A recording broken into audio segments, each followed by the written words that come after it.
Não adianta termos ilusões, o mundo é assim. Os países não se relacionam por amizade, é por interesses. Vamos ser realistas. Vamos emergir da infância. Eu queria dizer para os senhores todos que ele não é amargo, ele é até doce. Chega a ser doce. Amargo sou eu, vamos ver por quê. O que falta para reconhecermos que nós somos colônia, meu Deus? O que se quer é agigantar o fosso, isso sim. Eu não sou doce, professor, sou amargo. Eu vejo uma realidade dura, terrível da nação. É fundamental que a população tome consciência de uma vez que ela está sendo enganada. Mas enganada com um sorriso falso, de maneira subrepetícia, como se todos nós, da Câmara, estivéssemos em um vale-acolto de pascácios. E bom, para o português mais simples, é um refúgio de imbecis. Parem os senhores governistas de pensar que somos todos idiotas. Nós sabemos que já perdemos, não há dúvida quanto a isso. A maioria que os senhores detêm na mão esmagadora, mas não nos tratem como mentecaptos. Senhores, acordemos desse pesadelo. Daqui a 10, 20 anos, outros aqui estarão discutindo uma nova reforma.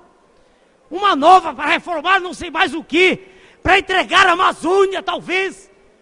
Minha luta é uma luta da verdade contra a mentira, do conhecimento contra a ignorância, da luz contra as trevas. Eu pretendo criar a era da convicção, a era da verdade, a era da decência, da dignidade, a era da confiança, do preparo, do conhecimento, da inteligência, da ciência, do entusiasmo. Não existem acordos bons ou maus, que não se façam acordos. Se Vessalio não tivesse tido coragem, até hoje talvez nós não soubéssemos anatomia, porque ele roubava, raptava cadáveres para poder dissecá-los. Coragem, como teve... Peço licença, senhor presidente, mas todo mundo passou da hora. Peço licença para passar um pouquinho. Coragem, como teve, por exemplo, o primeiro homem que colocou um catéter na veia e foi até a sala de raio-x para ver o catéter do coração. Enfim, característica precípua, fundamental é ter coragem. Fundamental é ter esmero, ter dedicação, ter obstinação. Sem isso não se anda. Isso é fundamental em qualquer tipo de atividade. Chega a ser risível para qualquer um de nós que tem um mínimo de lucidez intelectual ser obrigado, e por educação todos somos obrigados a ouvir, porque eu ouço tudo que é dito com educação, ouvir discursos daqueles que defendem esse projeto que aí está, eivados de retórica, como se a imbecilidade generalizada dominasse nossas mentes. O Estado se mantém sempre. O governo é apenas o Estado em ação, que pode levá-lo para frente ou não. Mas, independentemente de quem esteja no poder, descurar de informação é estupidez supina. Não existe governo sem informação.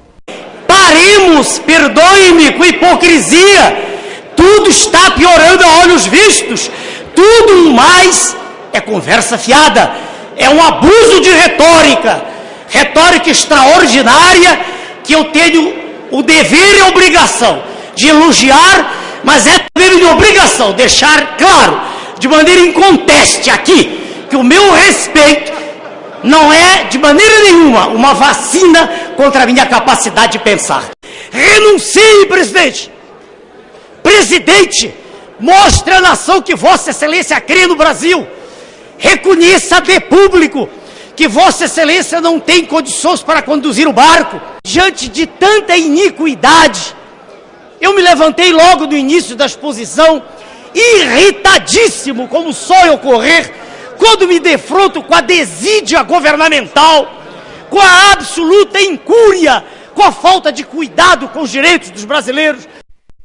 E aqui um aviso para os colegas que defendem índios sem ter noção exata do que está se passando. Fui procurado pelos pancararus, pelos caiapós, pelos macuxi, pelos chavantes. Fui procurado por eles como uma esperança.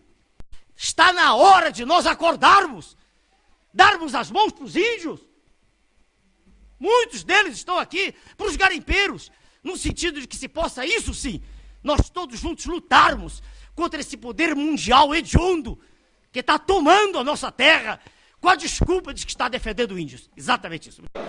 Na verdade, não é mais indignação. Na verdade, o que nós sentimos de quando em quando é vontade de rir. Será que os líderes do PT pensam que aqueles, dentre os quais eu me incluo, que não concordam com esse absurdo que está sendo proposto, será que esses senhores pensam que nós temos, por acaso, a dotação de oligofrenia fenilpirúvica? Será que esses senhores pensam que nós, que deles discordamos, temos hipóxia cerebral coletiva? Será que esses senhores que nos tratam como se fôssemos pacóvios, será que eles acreditam que podem convencer-nos, por exemplo, que o aumento que estão propondo é mais ou menos da ordem da inflação, que já veio aí subrepeticiamente corroendo os salários dessa população nossa brasileira? Esse pouquinho que está sendo proposto, esse saquinho de fubá simbólico dos nossos colegas, isso representa o mínimo, isso representa algo que pode ser acrescentado a essa miséria que os senhores propõem, os senhores que diziam que iam ser a redenção da pátria. O povo tem que ganhar muito pouco, porque ganhando pouco a demanda é reduzida, diminui o mercado interno, diminui o consumo e sobram mais excedentes para a exportação. Promovem-se campanhas acirradíssimas de controle de natalidade, subvencionadas por órgãos do exterior. Incentivam-se procedimentos como a ligadura de trompas e o aborto. Aplaude-se o homossexualismo, que não gera filhos. Tudo no fim da linha, visando simplesmente a diminuição da demanda. E justifica-se a política de controle da natalidade, dizendo que nós não teríamos condições de oferecer uma vida decente a essas novas pessoas se viessem a nascer. Temos gente demais, afirmam, e pobres cidadãos às vezes repetem, há gente demais. Claro que não se destrói por um passe de mágica em alguns anos toda a atividade industrial de um país, mas criam-se feridas que sangram no tecido social de um povo. Em um mundo de tensões, como é o caso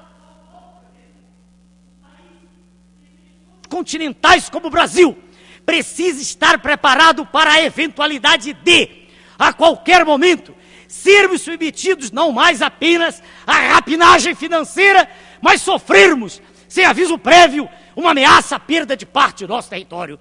Peço licença à população brasileira que me ouve, para dizer a ela que, mais uma vez, de maneira tenebrosa, de maneira aviltante, de maneira repugnante, de maneira sórdida, de maneira torpe, de maneira vil, de maneira ignominiosa, ela está sendo enganada. Ela está sendo enganada. Isso é uma torpeza que não tem limites. A região dada para os índios, dá para eles andarem durante 600 anos. Eles nem conhecem a região.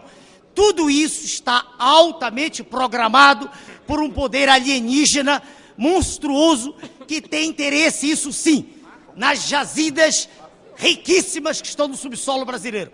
Nacionalistas por excelência, defendendo o solo pátrio, defendendo a língua nossa como patrimônio fundamental de um povo, poupando-nos de toda e qualquer influência alienígena que pretende, isso sim, assenhorear-se do que é nosso, das nossas riquezas, esquecendo-se totalmente da maior de todas as riquezas do país, que é o seu povo. Senhores deputados, povo brasileiro, o governo que aí está, o governo federal, é antinacional e apátrida. Como tal, é um governo de pacóvios, liderados por um cidadão sem condição de cultura mínima para dirigir a nação. Na verdade,